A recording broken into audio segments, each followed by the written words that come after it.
Il est 20h sur notre chaîne Focus TV et si vous entendez ma voix, c'est que votre soirée vient de basculer du côté du bon goût, mesdames, messieurs. Le journal. Bonsoir mesdames, bonsoir également à vous messieurs et bienvenue dans cette édition du journal sur Focus Télévision. À la présentation, Daniel Moulamboué, la réalisation est assurée par Gaël Mouangala. Les sénateurs et députés de l'UDPS et des Mosaïques saluent l'initiative du chef de l'État de privilégier les dialogues inclusifs. Ils prennent acte de l'arrêt de la Cour constitutionnelle sur la loi référendaire et appellent à l'unité nationale. Saint-Tiche Dianda nous a fait les points dans ses commentaires. C'est dimanche 3 août 2026, l'UDPS et sa plateforme Mosaïque ont tenu une réunion politique au fleuve Congo Hôtel à Kinshasa. La rencontre dirigée par le secrétaire général Augustin Kabouya a réuni les députés et les sénateurs du parti. Au cœur des échanges, la situation nationale et le soutien aux initiatives du président de la République. S'agissant du dialogue national annoncé, nous avons exprimé notre satisfaction quant à la décision du chef de l'État de privilégier la voie du dialogue inclusif. Et nous lui apportons tout notre soutien à ce sujet.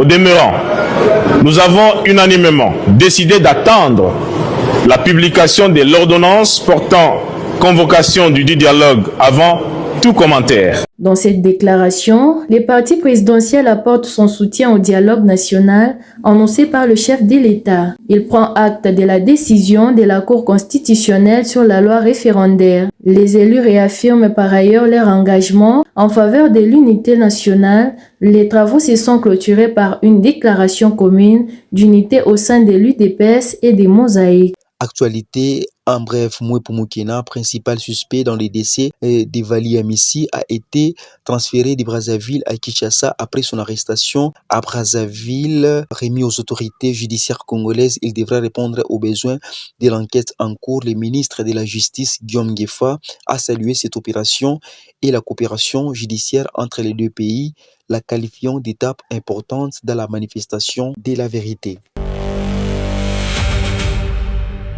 Consultation katangaise, le notable katangais Raphaël Katebe Katoto a été reçu par le président de la conférence épiscopale nationale du Congo, Senko, et l'archevêque métropolitain de Lubumbashi, Monseigneur Fulgence Muteba, pour échanger sur la situation de la province du Haut-Katanga et du pays avec un accent particulier sur les vivre ensemble, la paix et la réconciliation. Suivait cet élément de Roger Mpenga. À l'issue des échanges, le lundi 3 août 2026, Monseigneur Fulgence Muteba a salué la démarche de Raphaël Katebe Katoto, qui considère comme une initiative porteuse de dialogue et de cohésion sociale. Sa visite est une très bonne chose pour moi. C'est un privilège qu'il m'a fait parce qu'il est parmi les notables du Katanga en général. Nous avons échangé sur la situation de notre province, de notre pays, et nous avons parlé de la paix, de la réconciliation et de vivre ensemble. Ce sont des valeurs auxquelles nous tenons beaucoup, a déclaré le président de la Senko à la presse. Le prélat catholique a par ailleurs exprimé le souhait que les préoccupations recueillies par Raphaël Katebe Katoto au cours de ces consultations trouvent un écho favorable auprès du chef de l'État à qui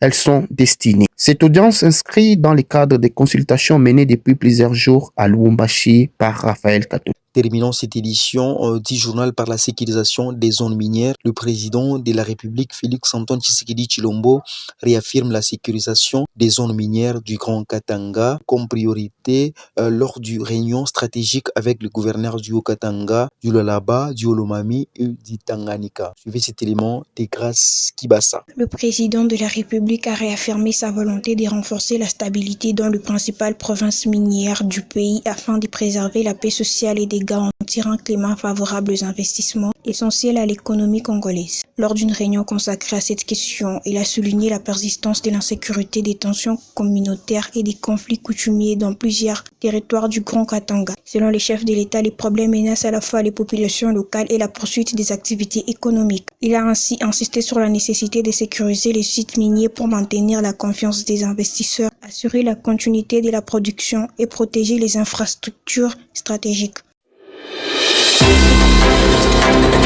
Messieurs et dames, c'est même par ici que nous mettons un terme à cette édition du journal. Merci de l'avoir suivi.